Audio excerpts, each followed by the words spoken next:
Welcome. Today we're working really loosely with ink to complete a finished painting of a delightful couple of tulips.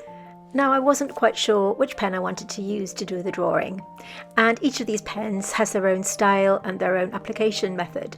The one that you see me with here is a Lumos pen from Tom's Studio, and I have a water-soluble ink in this one, but I wasn't sure it would work well on the watercolor paper.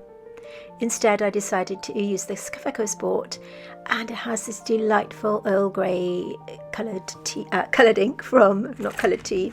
But first, let's set the scene.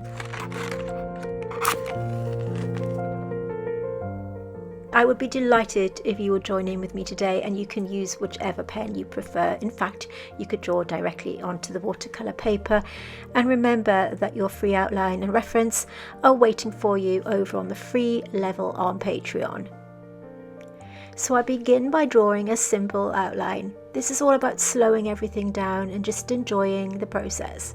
It's not about an accurate line drawing, it's just about getting something on the paper and just painting it and having fun with it and just learning how to paint with that kind of really relaxed vibe.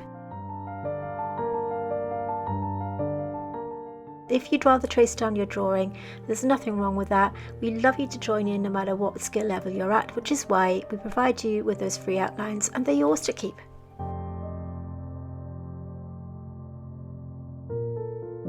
I prefer to draw onto the paper with my pen simply because it makes me kind of more aware of the imperfections. If I were to draw this with a pencil, I would be constantly erasing the lines, trying to get them right. But I know if I make a mistake this way, I have to kind of work with it instead of just rubbing it out and starting again. It kind of works for me. If you've never tried it, just give it a go.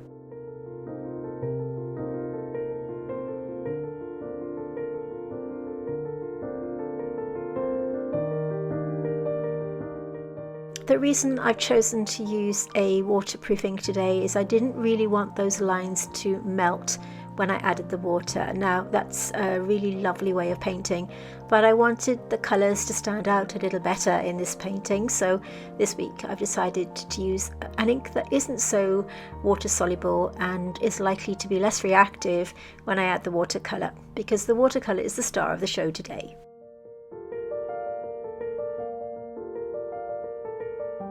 I'm just adding a few lines. These will probably melt away a little bit when I add the watercolour later, but it doesn't matter, it's just guiding me.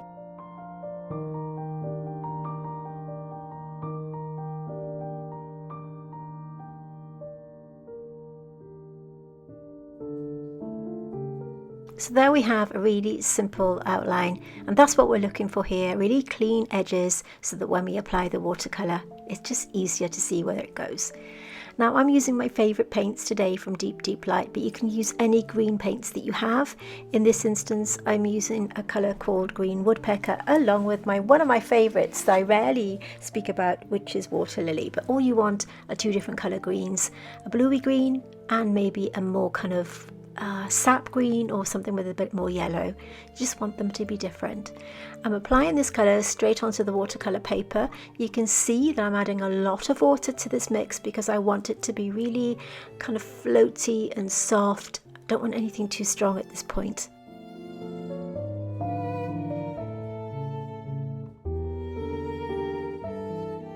I'm just dropping in another colour here. This is called Green Woodpecker.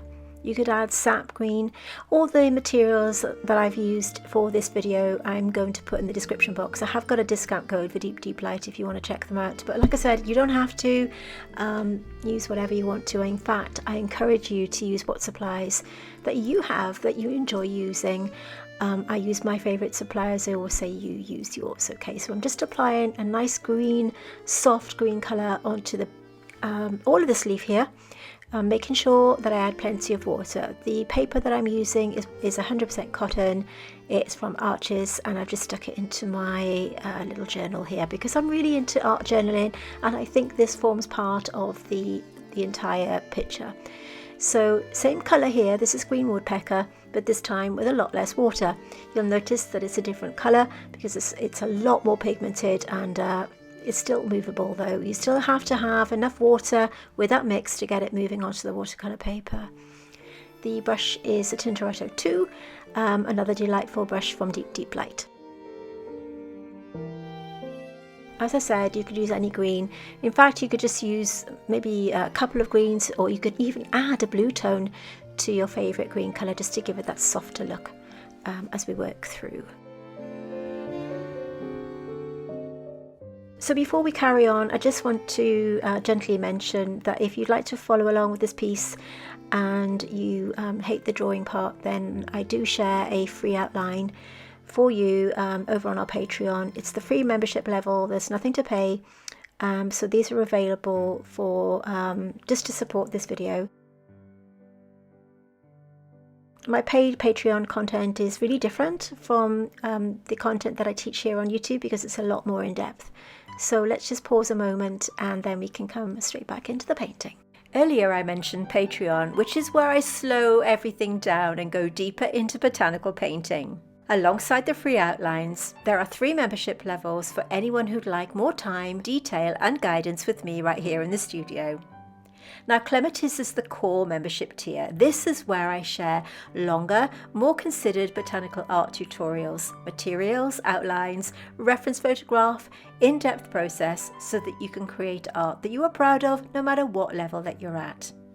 And for those who'd like more personal support, my Rose tier includes everything from the other 2 membership levels, along with one-to-one time with me via video call, individual critique, and a video response made just for you.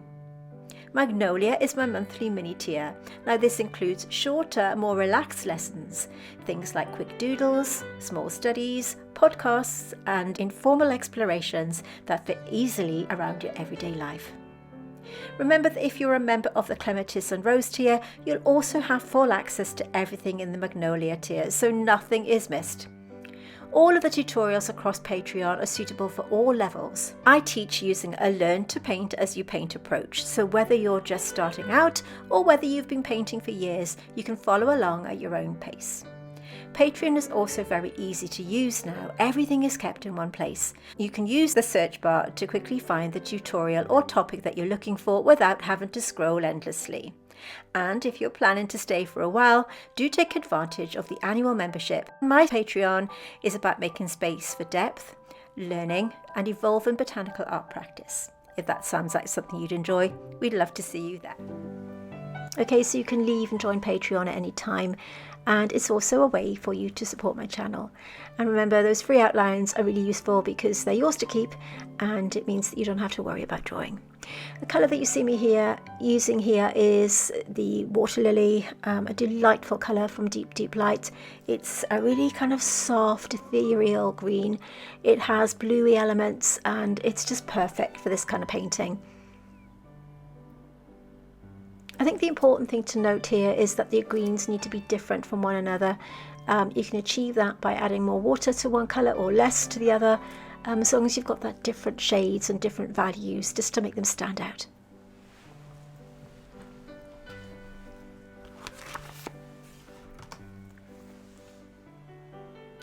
We're switching colours now to the reds. I thought I'd make this a red tulip. The reference that I'm using is over on Patreon, as I said earlier on, so go over and check that out. I don't really want to keep it in screen, it takes up too much space, and because I'm giving it to you for free, you can go and have a look at it over there. But the idea here is not to make it super accurate. It's just a little illustration, something to slow down everything and just be chill about it, and we don't have to make it accurate. So the colour I'm using here is called Mayan. It's from Deep Light. It's a gorgeous red colour, but because I've added a lot of water, it's coming out a lovely pink shade, which is kind of what I wanted. And I'm adding a yellow tone to the base. In this instance, it's called Mirabelle, but any yellow will do. In fact, you could make these purple or pink or blue, whatever you want to. It's your painting. You do whatever you want to do with it to make it your own. I'm just blending these colours together, well, kind of letting them merge on the paper. Working wet and wet, which means that I'm adding water first and then adding the colour later, and it gives it a lovely, soft, blurry, gentle look. It's also a really lovely way to paint if maybe you're new to watercolour painting and you're a little bit nervous about adding that pigment first. I'm adding the same colour, but this time with less water. You can see that I'm just dotting and releasing my brush to the outside edge of these petals, just to give it a little bit of interest and a little bit more contrast. Just pressing and releasing that brush. This time I'm working wet on dry, so I'm applying the watercolour straight onto the watercolour paper using this kind of jaggedy motion to give some interest and some white space.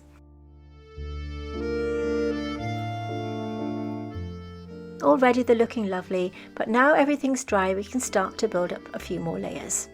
Back to my beloved Waterlily, you can see how gorgeous that colour is, and another mix there of green woodpecker, and you can see me showing you them there mixed on the palette. Wet on dry this time, which means that I'm applying the colour straight onto the paper, making sure that my layers are dry before doing so. This is Waterlily going on the top. Just look how lovely, these colours look so beautiful together. And we're putting a little bit of green woodpecker on top of Waterlily this time. I didn't feel the colour was quite strong enough, so I'm just adding a bit of contrast.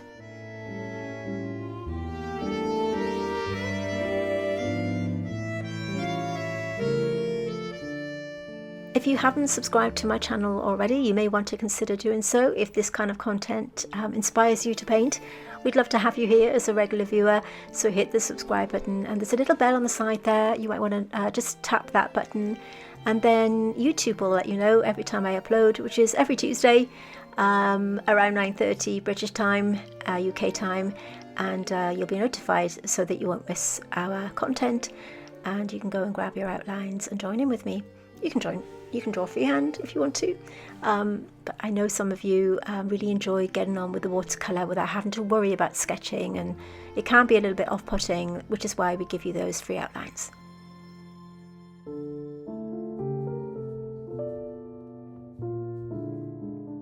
Just to remind you, all the materials I'm using today I will link in the description box underneath this video. Just click through if I'm going too fast for you, and I will link all the colours that I've used today, and I'll list the paper and all that kind of stuff. So if you want to check out what I'm using, I know that many of you like to use the same as me, but please use what you have. But in case you're interested, just go check it out.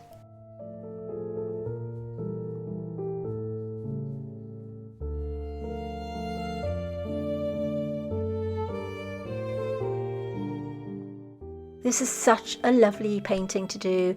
It's a sort of soft illustration, nothing too fancy, nothing too in-depth. It's something that you can just sit with a cup of tea, maybe put the radio on or some soft music in the background and just enjoy the process. Just adding a little bit of detail here with some green woodpecker. The paint is dry.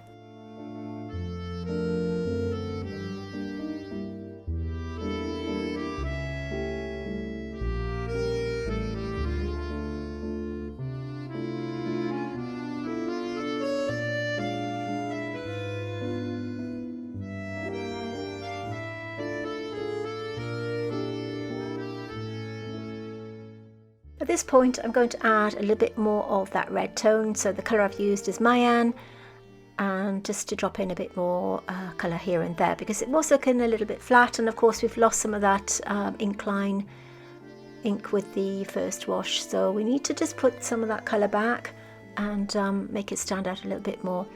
You can be as bold or you can be as daring as you want to with this part. The paper is semi-damp, which is why the paint is blurring a little bit on that one. It depends on the effect that you want. If you want a really sharp colour, you go in wet on dry, but you can see here as I'm dropping in that pigment that you get this really kind of softer blur compared to the petal that I'm working on at the moment, so it's entirely up to you.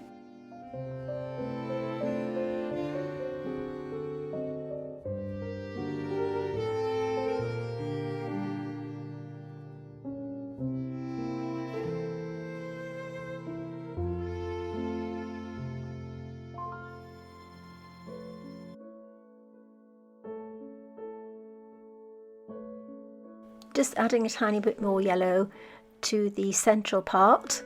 I didn't really like the look of that white area. It was standing out a little bit too much, so I decided to glaze over the entire thing with a little bit of yellow paint. Everything's completely dry now, and I wanted to add a little bit more detail going back to my ink pen. Everything must be dry at this point. Just wanted to add a bit of definition that I feel that I had lost as I was applying some of that paint. I mean, there is nothing wrong with leaving it as it is, but I just felt that I needed something. I'm turning my ink pen to the side here, almost upside down, I suppose, because I wanted the line to be slightly finer. The nib on this particular pen is extra fine, and it's a wonderful pen to write with. Although it probably wasn't designed to draw with, particularly not so on watercolor paper, which is really raggedy and probably isn't doing my nib very good. But nevertheless, we'll press on and just use it on the side to give a slightly thinner edge, which is what I want here. You haven't got to do this. In fact, you could draw it in pencil if you'd rather, but I really like this illustrative look, and I just think it gives it a little bit more of a finished look. I'm going to stop talking and let you watch the rest of this video in peace. If you've enjoyed it, do give me a like. I'd really appreciate it. Stay until the end so that you can see the finished painting. And it's been a pleasure being here. I hope you've enjoyed this as much as me. My name is Ray, and I'll see you soon.